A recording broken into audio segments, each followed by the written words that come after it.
Our focus, Aether's focus, is on converting abundant waste carbon feedstocks, CO2, biogas, agricultural waste, wood waste, industrial waste gases, maybe down the road, even municipal solid waste. Even without CO2, there is way more feedstock than we need to completely satisfy the global annual demand of both jet fuel and marine fuel.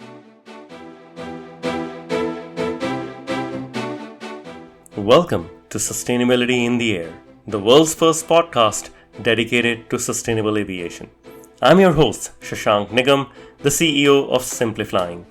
On this show, I speak with aviation leaders, innovators, and policymakers driving real action, separating the signal from the noise to spotlight what's truly moving the industry forward. The same focus that is at the heart of our new book, Sustainability in the Air, Volume 2. In it, Dirk Singer and I take stock of how far the industry has come and how far we still need to go. With the global carbon budget potentially running out by 2032, the clock is ticking. But the most promising solutions today aren't just environmentally sound, they are economically superior as well. From SAF and contrarian mitigation to direct air capture, the book offers a practical roadmap for aviation's journey to net zero. Get your copy today. Link in the show notes.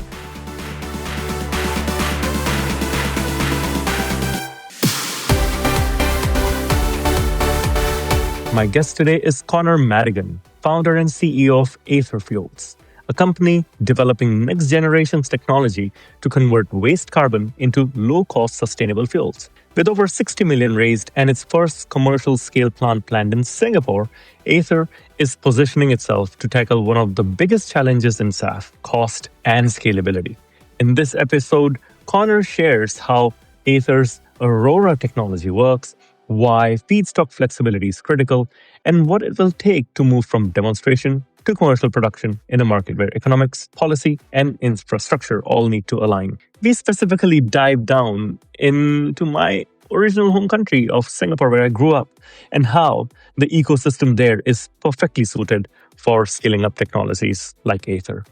Connor, it was fantastic meeting you in person some time back, and we spoke about the founding story of Aether Fuels. And I was very fascinated, and I'd love for you to share with the listeners how you got to starting an e-fuels company after all this time. Yeah, happy to tell you that story. So I started my career launching a company out of my graduate work. I was a PhD in electrical engineering, and that company was in a different space, which I'm happy to come back to. But we were building big pieces of physical hardware and putting it into manufacturing facilities, in that case in the electronics industry. And after doing that with some success for about 12 years, I decided I really wanted to kind of take everything I'd learned about building up a company from scratch, but apply it into the climate space. Pretty much with the goal of doing something that could make money, but also have a really concrete positive impact on society. And so I set out in 2020, actually just before COVID happened, to come up with the idea for what kind of company to build. And I started with a blank sheet of paper. So this was not that I had, this very specific idea, I'm going to go do sustainable aviation fuel. And I went out and did it. I started with the general idea of something that would do big physical hardware and tackle climate. And so I spent about a year and a half working with some incubators, talking with colleagues in the venture space and the tech space, and brainstormed lots of ideas.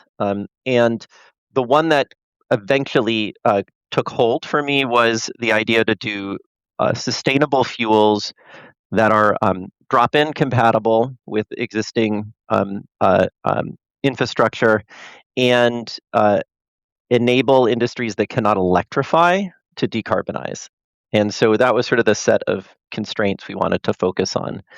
And part of the logic was that we thought, if you could electrify, that's going to be a really good solution. So we weren't thinking, we're going to focus on, say, gasoline for passenger vehicles. And so, and of course, the two biggest fields where you really want drop-in fuels and you can't electrify and they're big emitters are aviation, number one, and similarly to aviation, ocean shipping. And so we ultimately launched Aether Fueled, focused on solving that problem, and specifically how we could make a lot of those fuels enough to fully decarbonize those industries, and do it economically, with the sort of understanding that policy ambition's great, but if things cost too much, they just don't happen. And so after coming up with the idea, though that wasn't enough, it's lots of people just have an idea, and we needed to come up with a technical foundation for the company. And so since we started problem first, technology second, then after settling on a good problem, I spent about a year looking around at research institutes, looking at what other companies were doing, trying to really understand all the approaches that were out there, and then come to a conviction ourselves for what was going to be the most successful approach. And so we ultimately decided that the Fischer-Tropsch route would be the most successful route for what we wanted to do, and we can get into that a little bit more later. But within that space, we identified certain areas that we felt were really in need of further innovation, found some interesting tech that related to the innovations that we were searching for at a research institute in the Chicago area, GTI Energy, and we're able to convince them to basically exclusively license the technology to us so we could functionally acquire it. And once we got that second piece put together with the idea, we then had the ingredients we needed to launch the company.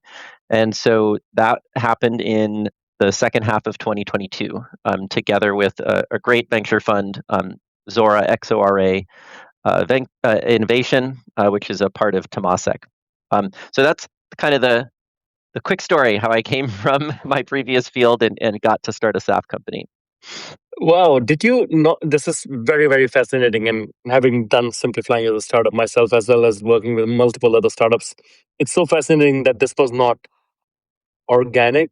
And it's not like you started doing something and then figured out and then pivoted to something else and then pivoted. You actually sat down, thought through this. Okay, here's the problem statement. Here's the constraint we are trying to solve. Did no one ever ask you, oh, but you have no background in sustainable aviation fuels or sustainable fuels for that matter? Oh, but you're an electrical engineer. You've got PhDs from chemical engineering and mechanical engineering working on this.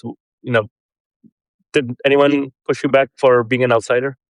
Yeah, well, what I would say is that first I'll give a nod to a really great entrepreneur in Silicon Valley that I worked with during my founding process. This guy Jagdeep Singh, who founded a number of companies, QuantumScape, a battery company, recently founded a really exciting AI company in robotics called Rhoda. And he had, at the time that I was looking around for ideas, an incubator that I participated in called Deep Valley Labs. And he would talk about how the thing you want most is a really good problem to solve, something really big and impactful. And that what you need to be thinking about is sort of how to find an approach in the space that fits into the quadrant of between conventional and contrarian and right and wrong. And of course, the sweet spot is to be a little bit contrarian and right, and that's what you're looking to do. And I think what gave me the ability to go pitch this story was first that we had a really good problem that had some excitement around it, but this isn't a space that's sort of overloaded with ideas the way that a lot of AI ideas fields are, and that we had an approach to it that was distinctly different and could make sense to folks.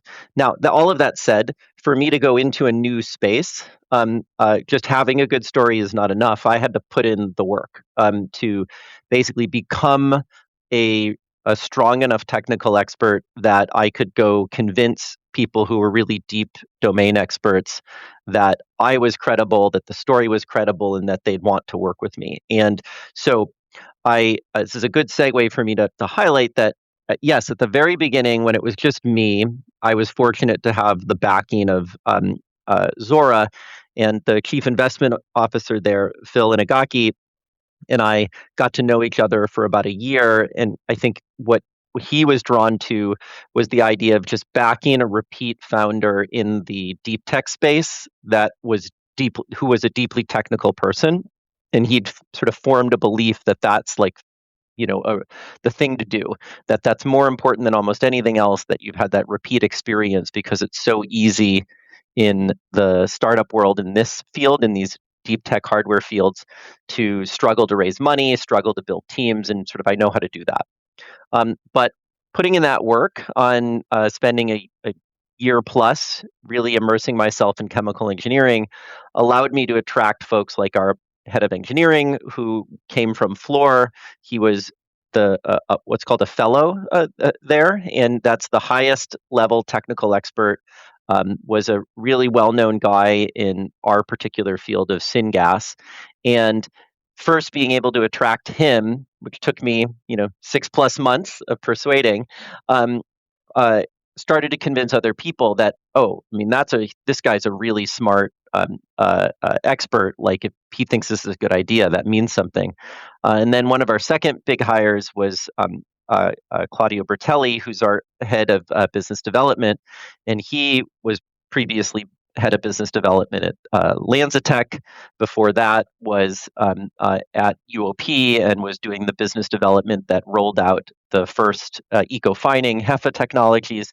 And so this is a guy who's been in the field for a long time, seen everything, and come to us and started to believe our story. So I think part of me building credibility was really about first going deep in the field, but then attracting over folks that signaled to everybody else, oh, this is a real story.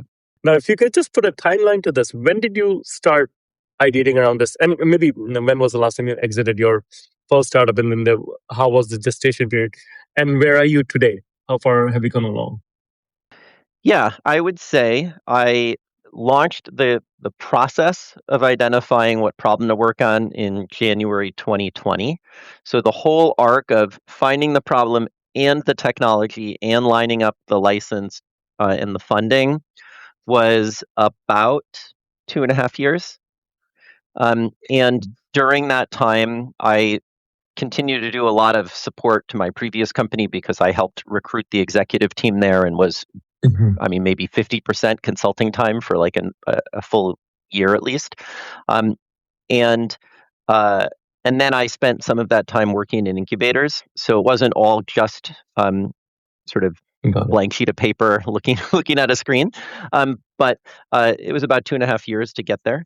And then we took about, let's say, about 2 years in the seed phase to go from getting our using our initial funding, starting to really build up the team and the concept, start finishing the tech transfer from the research lab. That got us ready to do our Series A, which we did in the middle of 2024. And that was a great round. We had a super high conviction investor, AP Ventures, come in and lead that round. And they are what we really found when we went out and pitched the company, that the investors who knew our space the best, who had the most technical expertise and had done a lot of investments in and around the space, appreciated our story the most. And they're a really super knowledgeable team. And we were able to bring on board, as part of that round, Chevron, the Italian energy major, Eni, JetBlue, all brand names that were able to do really good signaling to the rest of the industry. And then as part of doing the Series A round, we had, as I mentioned, kind of gotten the team and the technology ready to start to scale up. And then we made a commitment to our investors that we would take this technology that was, we'd call it in the kind of TRL4 range, and scale it up from kind of R&D and pilot up to a full demo line. And the scale of that is about a barrel per day. And that's something we've been focused on and gradually doing step by step, and we've now ultimately built and started operating that plant in North Carolina. And so, all told, from kind of getting things started now to today, it's been around a little under 4 years, and we've raised more than $50 million. I think it's probably around 60 million now, and we've matured now the technology to this 1 barrel per day scale line and reached the point at which we're ready to put it into a commercial plant. And we've announced now that commercial plant that'll be a 2,000 ton per year facility that we're building in Singapore with one of our partners there. So hardware takes a long time. So if I was talking to software people, they'd be like, "You took 4 years to do this." But actually, in our space, I think we can make a case that we're moving the fastest of all of the players in the space. You definitely are moving fast, and I'm familiar with a lot of the other uh, technology startups and scale-ups within aviation, from battery and electric aircraft to SAF companies, of course. So this is significant progress already in terms of the startup journey. You closed recently $15 million in the convertible note financing. I think your total you mentioned is 60 million. So what is the timeline looking like for commercialization from here on, from 1 barrel per day? Yeah. So we've communicated out to the industry that we expect our commercial plant in Singapore to be operating in 2028. So that will be our sort of first opportunity to do a real commercial scale operation. Still a small plant, but it allows us to demonstrate the process end to end and deliver product to a commercial customer. And we are in parallel with bringing that plant up, doing the development, the project development for our first large commercial facilities. And so when we refer to large, we typically are talking about something that's 40,000 tons per year or larger. So, or since I'm doing this from the US, 1,000 barrels per day or larger. And the strategy is to get those projects, at least the first one, ready for a financial investment decision by mid 2028, so that as our plant in Singapore, which we call Project Beacon, as Project Beacon becomes ready and goes into production, that should provide investors the confidence that this technology is now fully ready for commercial deployment. Then we want that first project ready to go. So we have as little gap between those two events as possible. So if we can do that successfully, then our first large plant is operational by 2031. Wow, that is significant. There's one caveat I want to get back to. You mentioned earlier that your initial facility was in North Carolina. Why does Singapore take priority over your first facility, and how was that decision taken? Yeah, so let me talk first about how we built up our pilot and demo plant and why they're where they are. And then I'll explain why our beacon plant is in Singapore. So the technology, as I mentioned earlier, came out of a research institute, GTI Energy, here in the Chicago area, actually very near O'Hare. And so we built our R&D lab actually in their campus, and as part of our partnership agreement, they were able to lease us space. And what that allowed us to do is essentially completely eliminate the time that's normally spent by a startup to build up its R&D infrastructure and move a technology in a lab out of, say, like a research environment. And we have built our R&D facilities where we do catalyst formulation and testing, and our first pilot line, which is a fully integrated line from gas input to the liquid product out. That's about 1.5 gallons per day. And that's all been there and now running for years. So the first question is actually, why on earth is the demo plant out in North Carolina? So when we were building the demo plant, we in our technology, we have two key components. We do a technology that makes syngas, which we call the tri-conversion process. And then we have a technology that takes the product of a Fischer-Tropsch step and upgrades it. which in this case means that we take some raw hydrocarbons and we chop them up so that the right length, and then they isomerize them so that the right liquid properties. And in between, there is a Fischer-Tropsch step.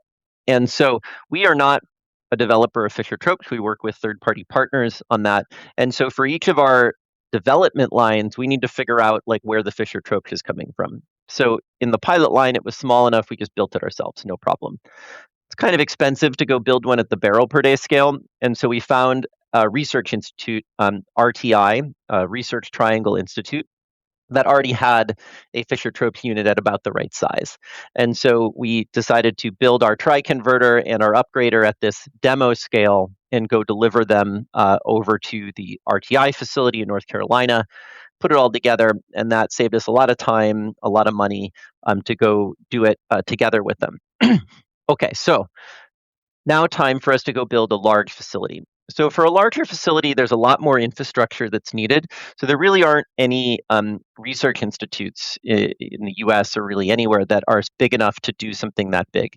And so we had two choices to make. We could build a greenfield facility where we just build all the infrastructure ourselves, or we could search around and see if we couldn't find an existing industrial facility that would allow us to put our plant inside it. And among those, there's really just refineries that have all the things we want. And it's not easy to convince a refinery to go let you just stick a development project inside it, because they really have almost no interest in that. And all you could do is potentially disrupt their operations. So you need to find a partner where there's some real strategic value to get that to happen. And so we did look around all over the world actually for projects, and we did have some leads on opportunities in the US.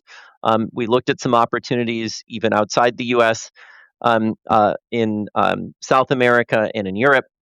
But ultimately, what we found in Singapore was a really great partner, Aster, that had just purchased the one of the world scale refineries there that was previously operated by Shell.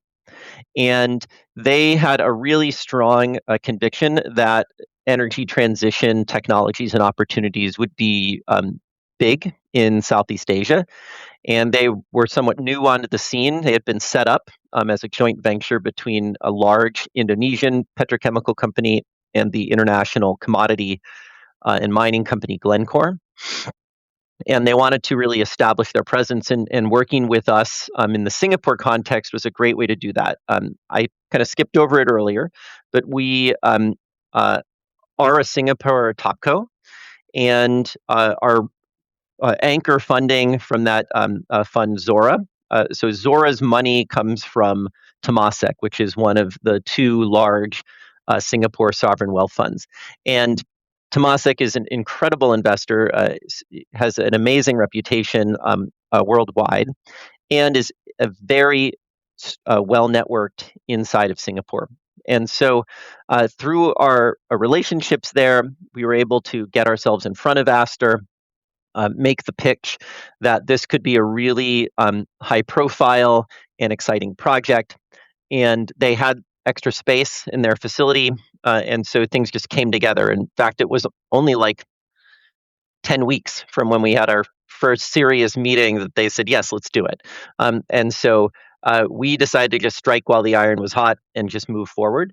And it's been great. I mean, all the things we were looking for, we've found there, in that they have every piece of infrastructure and utilities you could want. And with all of the network support we get from being part of the Temasek portfolio, we're able to move quite quickly through the engineering and moving soon into the construction phases.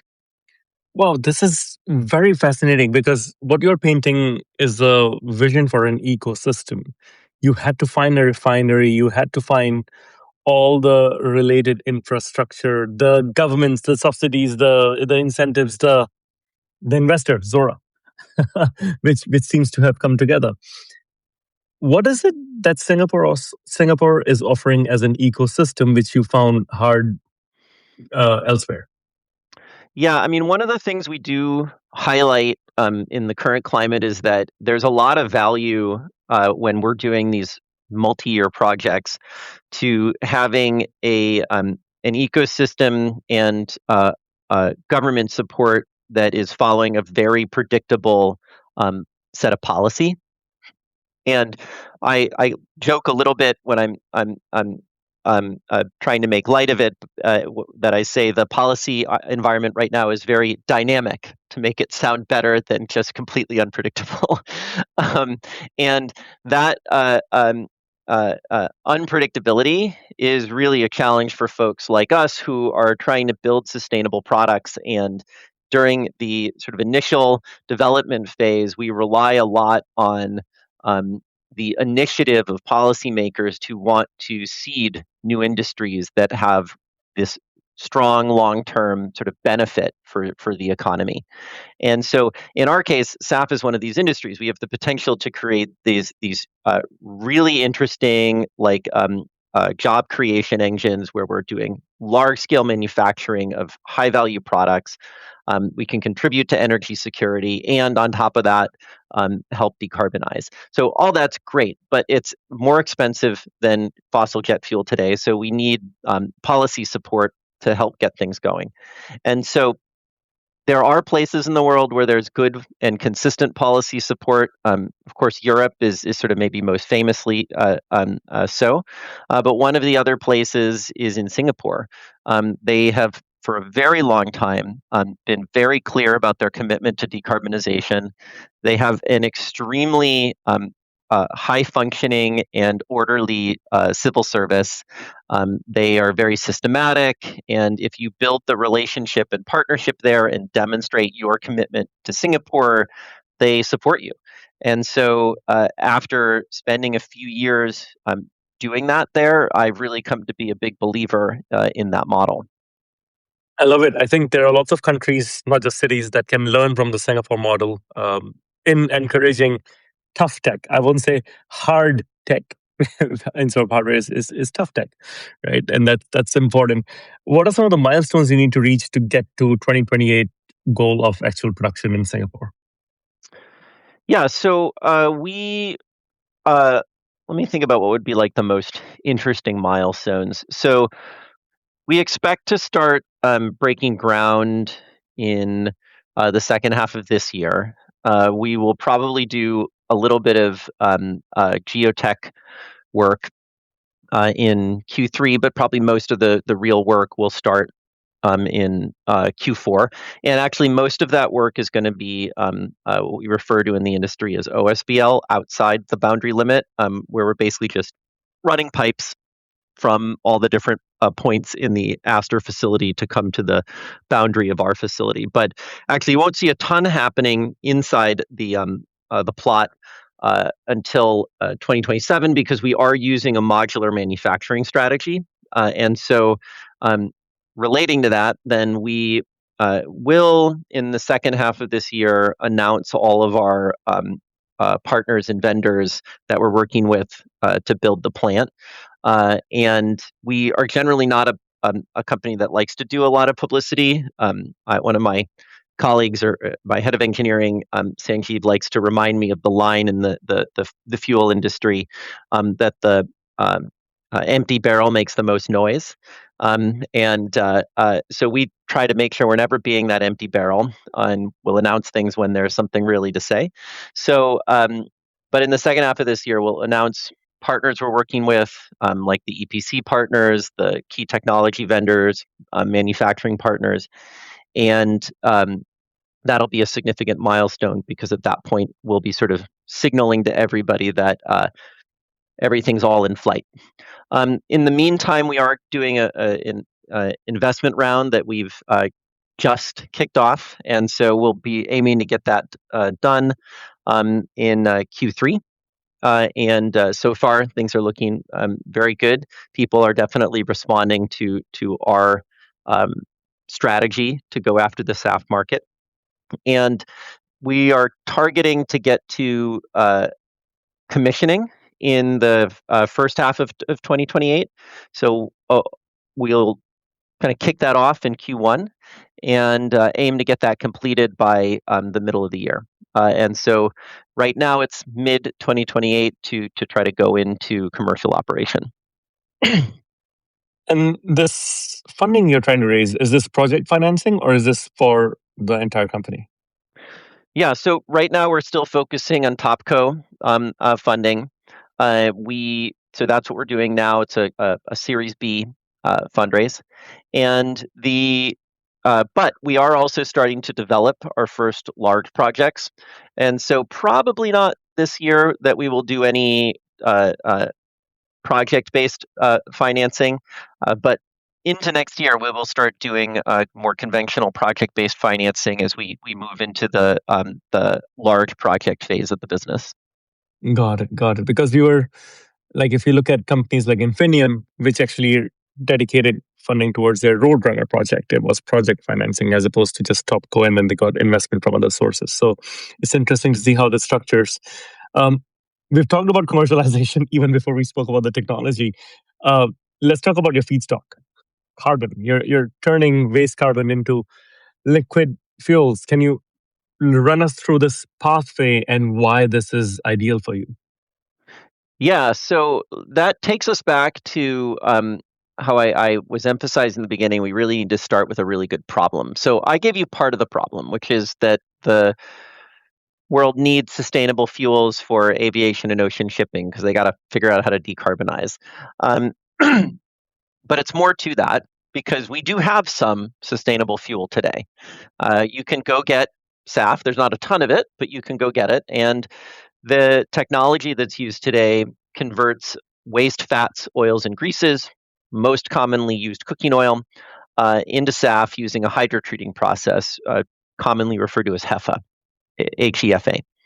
And that HEFA process is a great technology. Its main challenge is that there's just not an unlimited amount of these waste fats kicking around.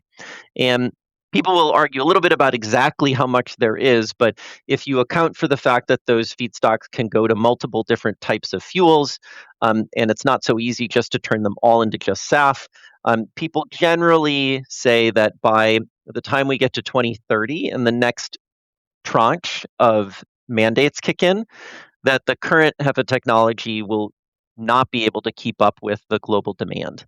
And so, what that presents to the world is a real urgent challenge that we need to figure out how to make SAF from other feedstocks besides just these waste fats, oils, and greases, and we need to do so ASAP.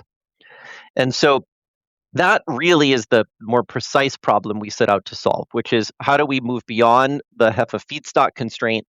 And then more broadly, how do we bring the prices down from where they are today so that we can expand adoption?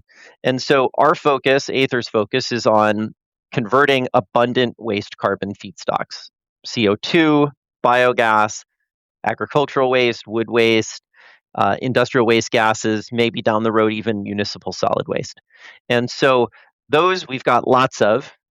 Even without CO2, there is way more feedstock than we need to completely satisfy the global annual demand of both jet fuel and marine fuel. And so there's a lot of this kind of carbon around. But the challenge is that it's a lot harder to convert into jet fuel than it is to take waste fats, oils, and greases and do it, because those already look actually very similar to a jet fuel molecule. You're just removing some oxygen. In the case of, say, imagine CO2, CO2 doesn't look anything like a jet fuel molecule. You've got to pull off the oxygen, you're left behind with a carbon atom, you've got to link it all together into a chain, add hydrogen around it, you're basically synthesizing it from scratch. And so the capex of plants that do this complicated synthesis process is much, much higher than what's needed for a refinery. And so we have this challenge in our space that our feedstock is relatively low value, but it's balanced by quite high capex. And so that has presented a challenge to everybody in the industry to figure out how do we cut that capex while still maintaining high performance. Okay, so that's what we really, when we drill down to the details, set out to do. And we picked the Fischer-Tropsch route as the basic foundational route to convert our waste carbon streams into SAF. What that means is that we are doing a 3-step process where you first make syngas, which is CO and hydrogen, from your inputs. You then take CO and hydrogen and run it through a Fischer-Tropsch reaction, which converts those components into hydrocarbon chains. And then you upgrade the chains. And so in that upgrading step, as I mentioned earlier, you chop them up into the right lengths and you branch them, isomerize them so they have the right fluid properties. And that process, the Fischer-Tropsch process, is actually really well known. It's been around for many decades, and it has been fully commercialized at very large scale all over the world. And probably the most famous folks doing it are Shell and Sasol. And so if it's already fully commercialized, what's the challenge? So the challenge is that it's been commercialized with fossil feedstocks, with coal through gasification and with natural gas. And so with those feedstocks, you can make a giant plant in one place because you can move a lot of coal around easily, cost efficiently, or you can aggregate lots of natural gas. If you want to go start using waste carbon feedstocks, it is much harder to aggregate a ton into one place. So solid wastes are expensive to move around. Typically, the scale of a plant you could build maybe is like 100,000 tons per year, which in barrels corresponds to like 2,500 barrels per day. And that's a big plant for waste carbon feedstocks. Most situations, you're stuck with something smaller, maybe like 1,000 barrels per day or 40,000 tons per year. And so to put that in perspective, a world scale, like large Fischer-Tropsch plant, 100,000 barrels per day. So 100x bigger than maybe your average waste-based Fischer-Tropsch plant. So the complexity of the current technology at commercial scale for Fischer-Tropsch doesn't map well to this much smaller scale plant. You can suffer a lot of complexity in a plant to optimize performance if your plant is huge, because you're able to get tremendous economies of scale. We don't get those economies of scale at this smaller type plant. So we have to be much more creative about how we simplify the process, intensify it so that it works at small scale. So we have a novel technology called tri-conversion, which is on the syngas generation section. And essentially what we've done is we've taken 2 critical steps, CO2 conversion and hydrocarbon conversion, and which are normally done in 2 separate reactors. And we've developed catalysts that allows us to do them in 1 reactor, so that we essentially cut in half the cost of that section of the plant, which is already the majority cost of the plant. And so that's a big cost savings to be able to do these things take it from 2 reactors to 1. We also use what's called an electrified reactor, so that instead of burning fuel, part of our feedstock, as a heat source, we use electricity to generate heat. And what that does is allows us to increase the yield of our plant relative to the amount of feedstock coming in by about 20%. And so we get process intensification, which reduces cost, but also get more product out, which works really well when you're selling a higher value product like a sustainable fuel, and it's totally a good trade to bring in a little extra electricity and thereby produce more product. That's on the front end of the plant. That already has a big impact on its own. We work with some of the most innovative Fischer-Tropsch companies around. There have been a number of players in the space that have figured out how to do smaller scale plants and do them really cost efficiently. Examples of some of the companies that are out there doing interesting stuff in this space, Velocis, Johnson Matthey, Ineritech, really have spent a lot of time thinking creatively on how to reimagine the Fischer-Tropsch step and really get it to be efficient at cost efficient at smaller scale. And then at the back end, on the upgrading section, we have some novel catalysts that allow us to remove the separations and hydrogen recycle loop that drives most of the cost in that section. And so as a result of this catalyst innovation, we're able to cut the cost of the upgrading section by another 50%. And so between those innovations, we're able to dramatically slash CapEx and increase yield at the same time. And that package we refer to as Aether Aurora. And it's the a sort of foundation for us to be able to go out and build these more economic plants. Okay, but it's only part of the task to get good capex and high efficiency. The other part is what feedstocks are you going to use? Because the choice of feedstock has a big impact on how big you can make your plant, but also is a huge driver of the economics. It doesn't matter if your capex is really efficient if your feedstocks are prohibitively expensive. And so one of the things I mentioned at the beginning, how ideally when you're building a new company, you want to be contrarian and right. And the hard part is doing that, because if you're being contrarian, most people at the moment think you're wrong. And so one of the things we were pitching at the beginning of the company, which now has become more of a mainstream view, is that although we believe CO2 and hydrogen can be like a long-term solution for SAF, uh, it does rely on extremely low hydrogen costs to be competitive.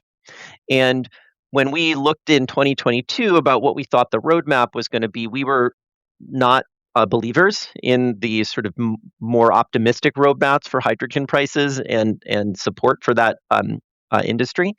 And so we made a decision that we wanted to focus instead on the biogas and biomass routes, and then if we could find them, the industrial off-gas routes. And we wanted our technology to be absolutely like optimized still for e-fuel, but we didn't want that to be our focus from a project standpoint.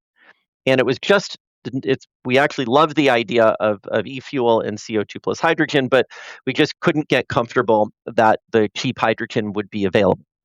And so that at the time was pretty unpopular, because a lot of companies were big investors into electrolyzers, and the highest profile companies in our industry were all focused on CO2 plus hydrogen.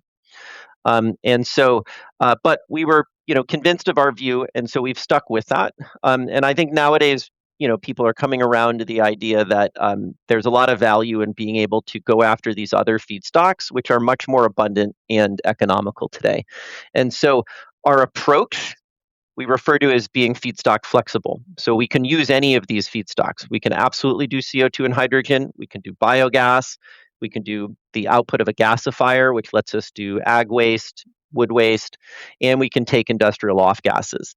And we do expect that our first projects will most likely be built converting biogas. And then down the road, we would likely do biomass next.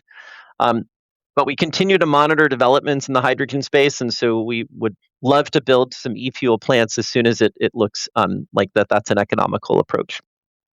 Wow, thank you for that deep dive. I think we have a deep dive special there coming up as well. I grew up in Singapore, and Singapore has no resources and has famously made itself a country without having any resources other than human resources. Where are you going to get these feedstocks in Singapore? And Yeah. what will be your primary feedstock there? Yeah, so for the Project Beacon in Singapore, we are using biogas that's being injected into the Singapore natural gas grid. And actually, Singapore is being a bit of a pioneer in the region to put out tenders to source biogas that's produced around the region and then brought into Singapore or directly injected into pipelines that already exist going into Singapore. So we will sort of announce later what exactly the producer is located, but it'll be production of biogas in the surrounding region. And but that's really a specific case for Beacon, where Beacon is really focused on kind of the technical demonstration and the proof of commercial operation. When we go out and do the larger scale plants, we are planning on doing them in the region around Singapore or in the other regions where we're looking, like in the US and in South America. And so those will be sited nearby the generation source of the feedstock. So in the case of biogas, it'll be nearby the place or places where the biogas is being produced. In the case of biomass, it's the same story. And generally speaking, you want to be within 100 kilometers of where your waste stream is being produced, and closer is better.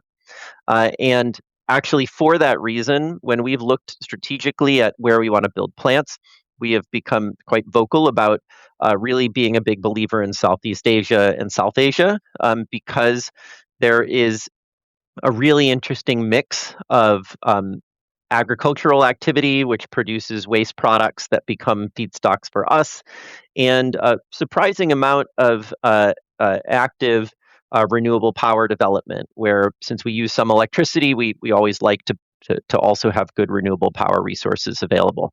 And so those regions are turning out to be really economical for the types of projects we want to build.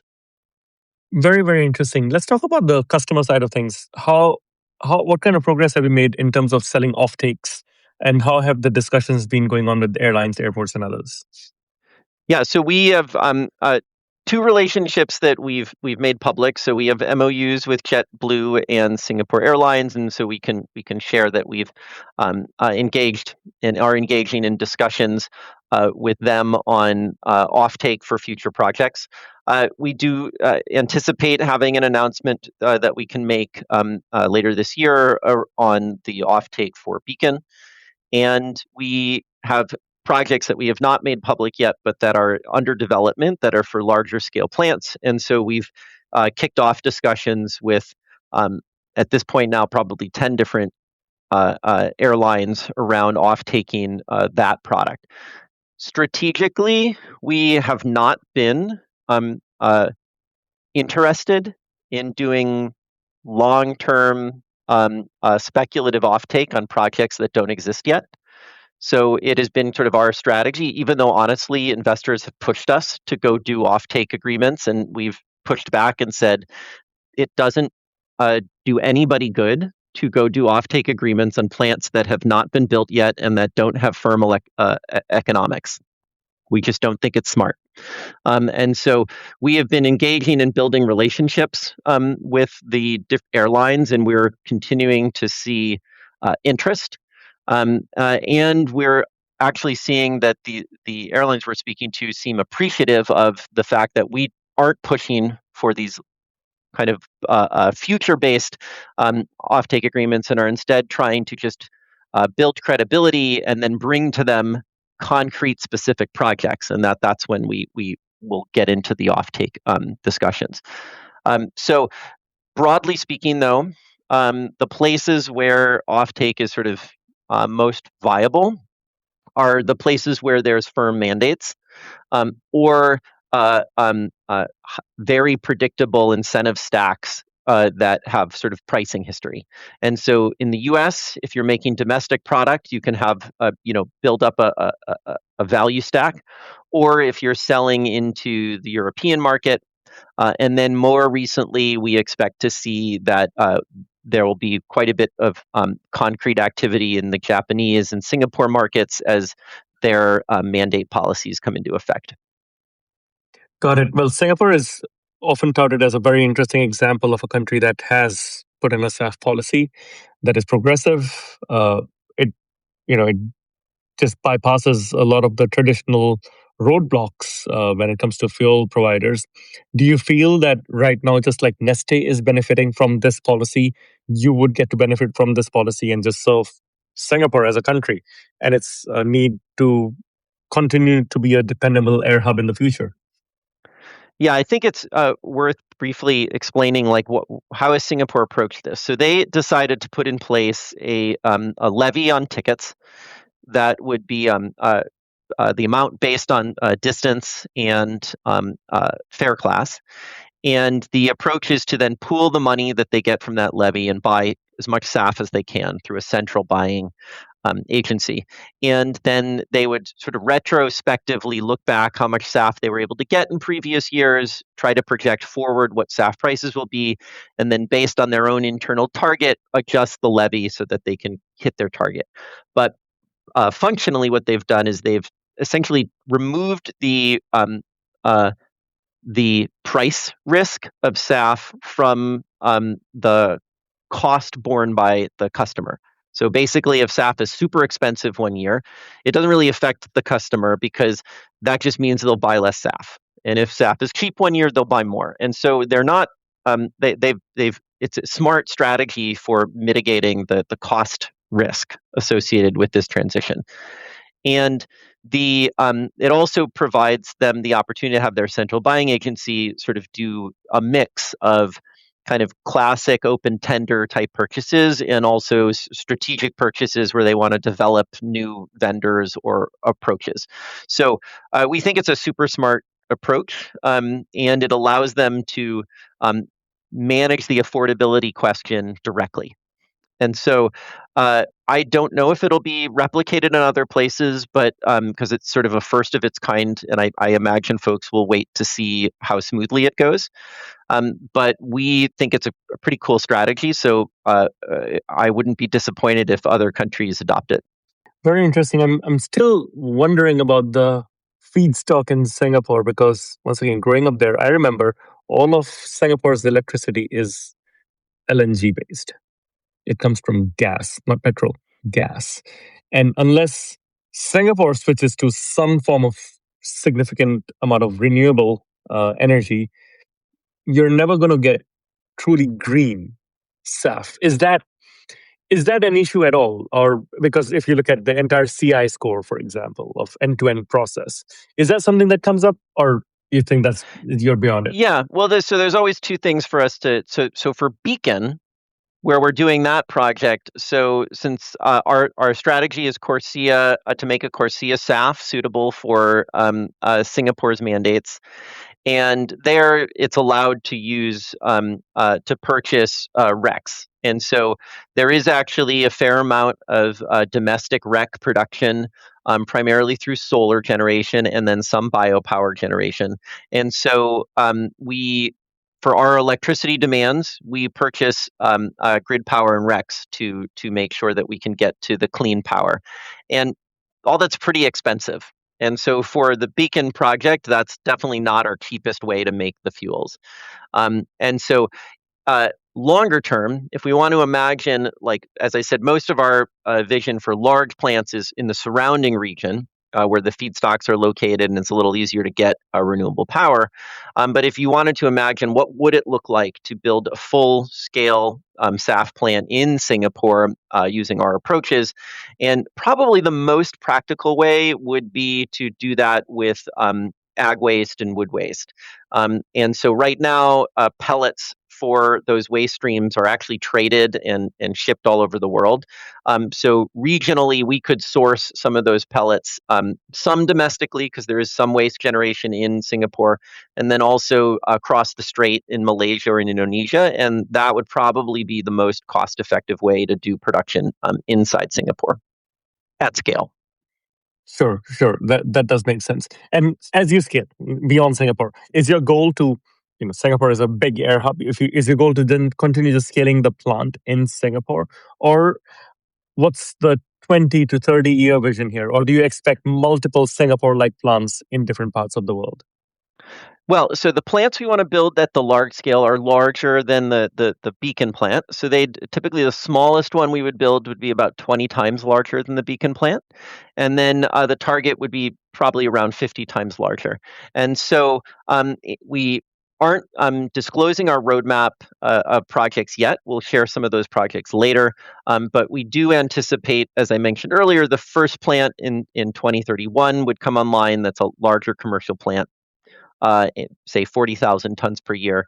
And when we think about, like, if we build those plants in the region, how Singapore can play a role. So first of all, we're building out our project development team in Singapore. So regionally, that's sort of the anchor point where we would do the engineering and development from.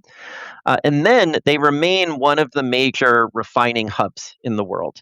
And so the product we make still needs to be blended and then still needs to be shipped to whichever is the target airport. And so it is very likely that even the neat SAF that is made in regional areas would likely come into the Singapore ecosystem for blending and then transport to the final destination. And so for us, actually, the Singapore hub just makes a ton of sense. Got it. Got it. Now, SAF, of course, currently faces cost competitiveness challenges compared to conventional jet fuel. How does Aether's approach to reducing capital costs and increasing yields address this sort of economic chasm? Yeah, so there's a few things that go into the cost stack up for sustainable fuels. You have, of course, the feedstock costs.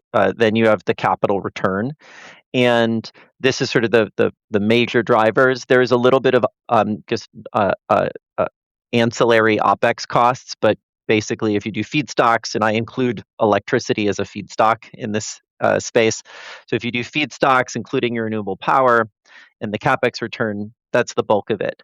And so, of course, reducing capex goes directly to reducing the amount of capex return you need. And so that's a critical part of our pitch. Our technology intensifies the whole plant, reduces the capex, and helps us bring down the cost of SAF. Our technology also increases the yield for the same amount of feedstocks, and so that's another critical piece of driving down the cost.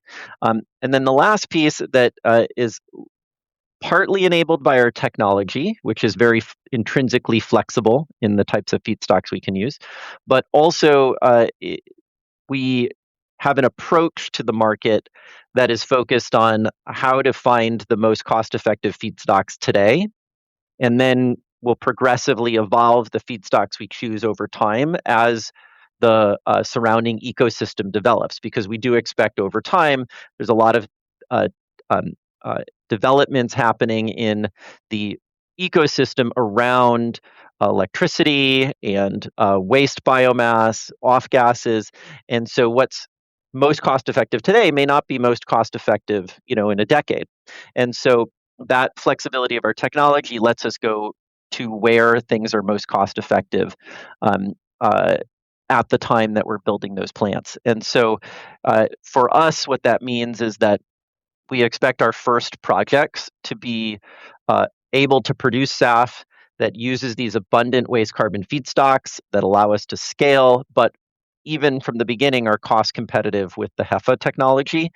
And then over time, that as we optimize our capex, that allows us to come down even below where the HEFA technology is. And so we do expect to ultimately be able to deliver significantly less expensive SAF today. How cheap? Hard to say. We, like everybody, have an ambition to eventually get to fossil parity. But what we emphasize today is that this is a product that has both the fuel value and the environmental attribute. And we do for sure see a clear path to demonstrating that we can be one of the most cost effective ways to abate carbon from these hard to abate industries.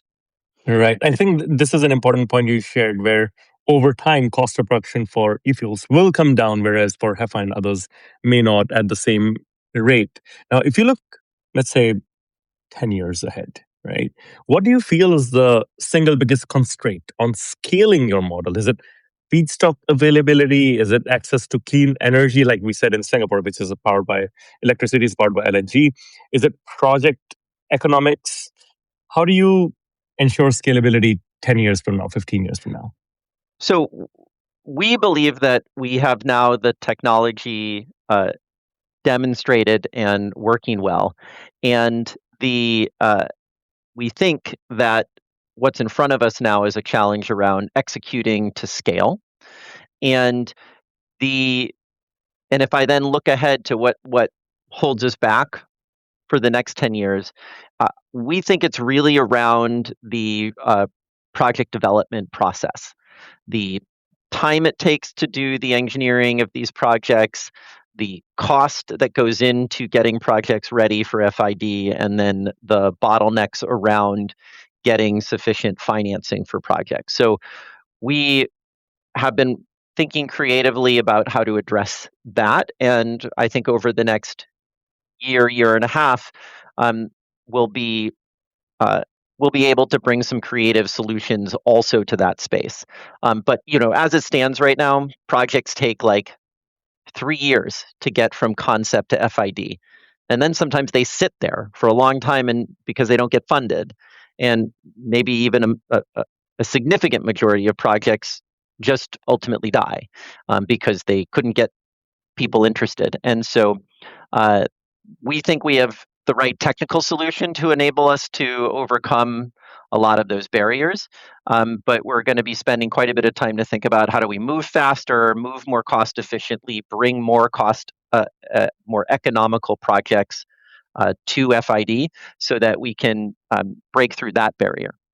Right, and that does make sense, right? And while we have focused most of our discussion on aviation, you've said that when the IMO, the Maritime Organization's rules kick in for shipping, sustainable marine or maritime fuel market could end up being bigger than SAF. Uh, I'm not sure if airlines like that because there's competition, but I'm guessing more volume means good things for when it comes to price. So does maritime complement what you're doing in aviation, and perhaps Singapore being such a big shipping hub, does that help you? Yeah, so usually what we say is that we think maritime can be about a similar opportunity. So I don't necessarily say bigger or smaller, but if you look at the total amount of fuel the two industries use today and projections, they're quite comparable.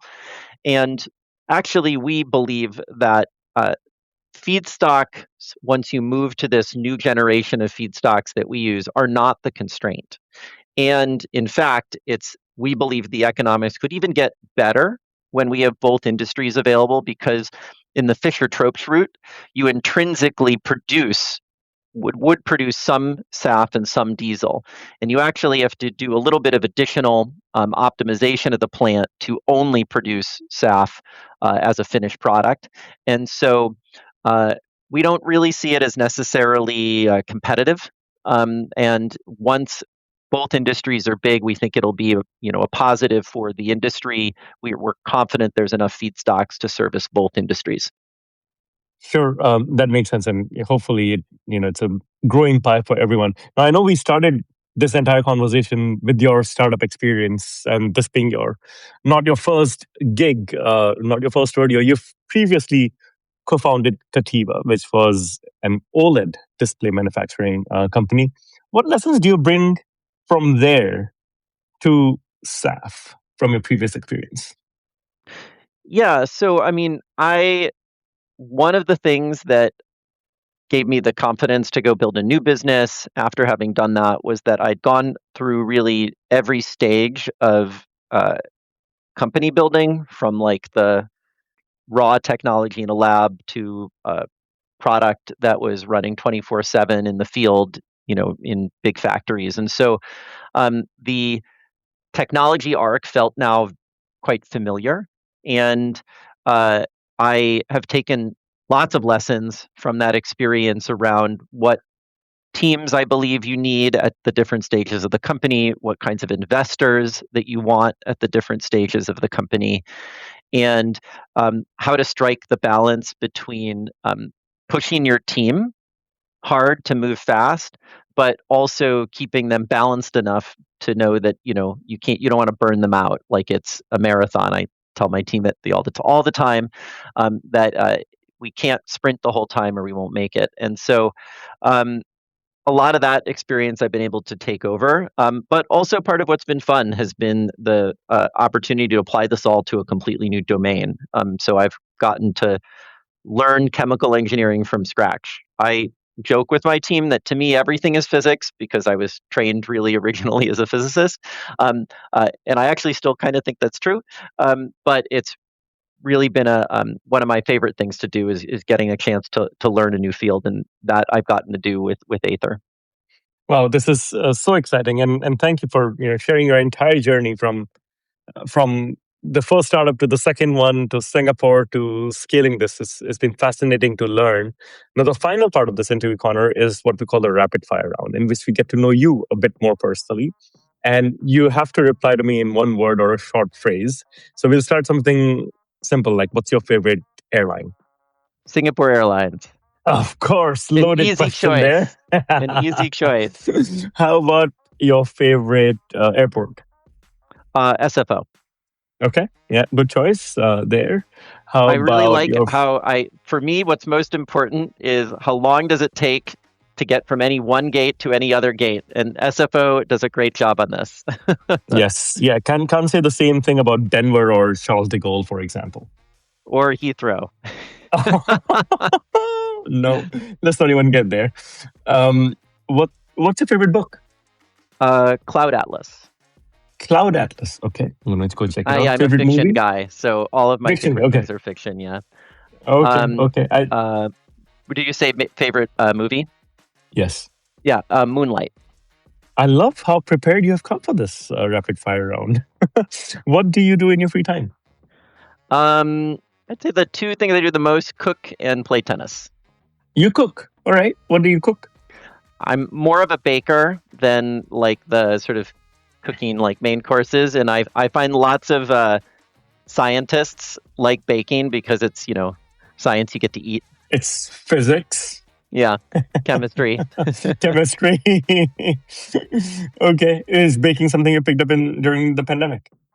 No, actually, even when I was pretty young, started to bake with my Okay. mom. Yeah. Oh, nice. Okay. Interesting. What is something you'd like to learn? Um, well, this will be nerdy, but I'm in right now spending quite a bit of time trying to learn about this new area of AI, of physical AI foundation models, where people are trying to come up with what's next after the large language model to try to understand how the Interesting. physical world works. Interesting. Very, very interesting. Um, and finally, what's the best advice you received? Um, I think from maybe keeping on the startup thread, learning early on as an entrepreneur not to uh, overly self-identify with your company's success. Really easy for Nice. startup entrepreneurs to get so wrapped up in their company that when something bad happens in the company, they think of it like their own like personal failure. And Yeah. actually, you need to have the opposite reaction because when something's tough in the company, you need to be resilient, and so you need to really convince yourself that you're a good entrepreneur, whatever happens in the company. And getting that advice early on was super helpful. I love it. I'm going to take that one to heart, given I've started simplifying and sometimes Yeah. can identify simplifying with me. And that's really good advice. Thank you. This was a great chat, Connor. And I do wish you all the best with Aether. Thank you so much. It was fun to speak with you today.